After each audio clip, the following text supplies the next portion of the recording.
আজি বহুত দিনৰ মূৰত নিজৰ কামৰ জেগালৈ আহিলোঁ। মোৰ শালখন বোৱা হোৱাই নাই, যিহেতু মোৰ বহুত ক্ষতি হৈছে।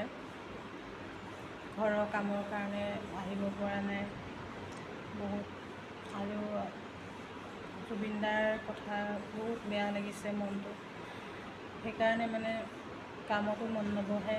কিন্তু জুবিনদাৰেচোন এতিয়ালৈকে ন্যায় পোৱাই নাই, সেইটো লৈ যে আৰু বেছি বেয়া লাগিছে মনটো, গম পাইছেনে?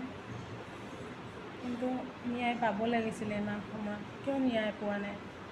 ইমান ডাঙৰ মানুহ এজনে যদি ন্যায় নাপায়, আমাৰ নিচিনা সৰু মানুহবিলাকে কেনেকৈ ন্যায় পাব কওকচোন?